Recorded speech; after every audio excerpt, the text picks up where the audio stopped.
Hello everyone, welcome to this video. So in this video we'll primarily talk about mastering inline suggestions.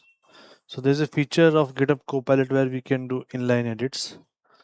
So in this feature the primary goal is to use GitHub Copilot for accepting the solutions that are suggested by GitHub Copilot. And then we can also reject the suggestions given. And in case you want to create a cycle of suggestions or partially accept the suggestion that has been given, we can do that. So we'll talk about each of these topics in coming slides that we will be covering in our subsequent chapters. So this is basically a Flask application, Python Flask application that we'll be using. So now, for example, if I have to print something, right? I'm giving a print. As you can see, as soon as I type print, so it is giving me 3 suggestions. So this is the first suggestion that I got. And as I can see, this is first of 3 suggestions that are coming to GitHub Copilot. So I could just click on this and then go to the next suggestions and also the third one. Right? So depending on my requirement, I can review the suggestions and then accept accordingly.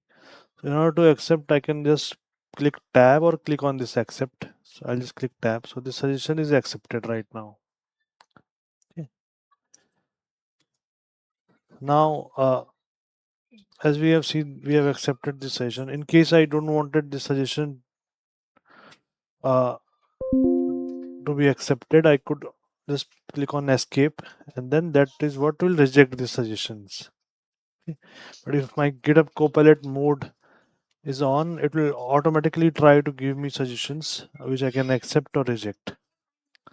Okay. Different suggestions are coming, as you can see. This is first step of accepting or rejecting a suggestion. Now there could be cases where I want to partially accept it. Okay, this particular suggestions I have accepted now, but I again wanted to have some conversation around this, so I could use this and then I can modify select code. For example, there are certain errors, right? So I'll just fix this code.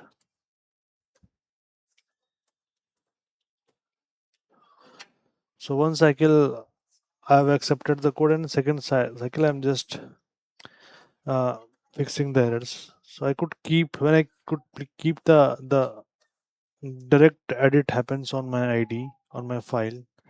But in case I have to undo, I could also click undo. Okay. So this is how we use accept and reject or partial accept solutions. So coming to our slide. So accept is something when we have to accept certain changes out of all suggested changes. Reject, there's no direct button to reject, but escape is a keyword. As if the GitHub Copilot mode is on, it will automatically try to suggest you the changes that are suggested by GitHub Copilot. I could also create a cycle where I can see alternative AI suggestions, and I can use different approaches based on the suggestions, and then whatever is useful for me, I'll just accept the suggestion. Partially accept is like you can accept the selected parts of the suggestion and combine AI generated code with the existing code. So this gives us better control over the final result. Final key takeaway that I want you guys to take with you, that it gives you more control than other self-driving solution like agent mode.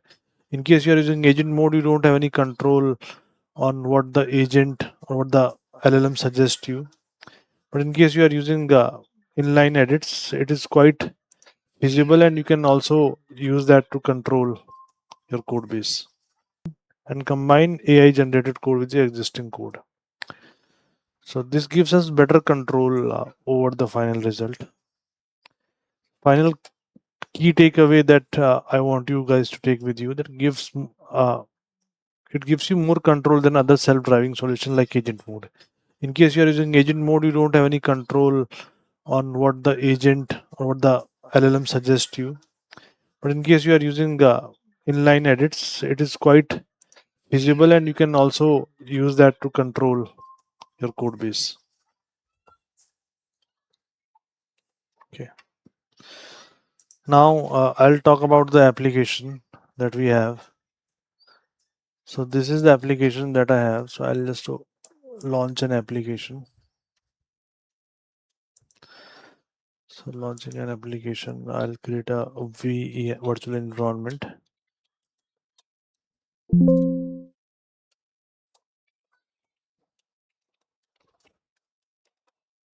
Then I'll go to the application folder and then I'll run my Python application. Sorry, app.py. So as we can see, I'll open the application.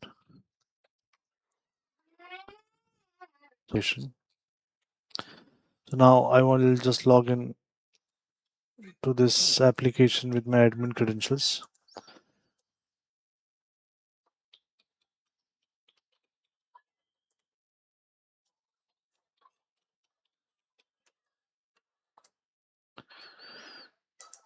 Yeah, so this application allows me to book my tickets and book my tickets for different events. So as you can see, this is one of the application that I've booked tickets in my older. I can see my ticket. Since I'm admin, I can also see the older tickets. So all the bookings I can see which different people have made.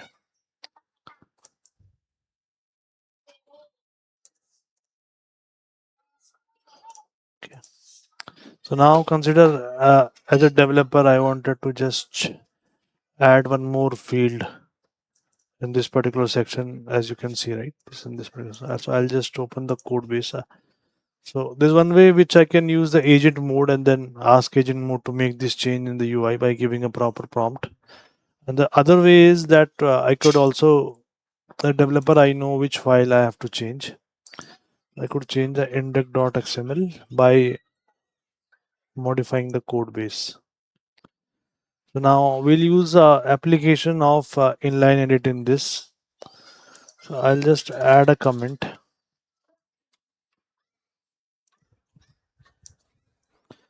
to write a class for community and events. Okay. Now as soon as I go to next line, I create the code. So automatically with my comment, it understand what I wanted to do or what I intend to do. And therefore it has added two classes, community and events. So this is one way of accepting the inline edits. So it has already given me a class. Or the other way is that in case I reject this solution, and then write a spawn class. As you can see, automatically it has given me the community class based on this. And I just click on tab to accept it. Similar way, in the next line, I'll get a class for event and I can accept. Because it's a straightforward solution, there are no multiple ways to show this. That's why you could just click accept and accept the solution. I'll now save my file. I'll restart my application again. As you can see, the community and events are added. So with just a small prompting, I was able to add my features in my class, and these are just static features as of now. But further, it can also be implemented as dynamic features or a web page. So I hope you were able to understand. I hope you were able to get basically what we wanted to convey in this video. Thank you for your time, everyone. Bye.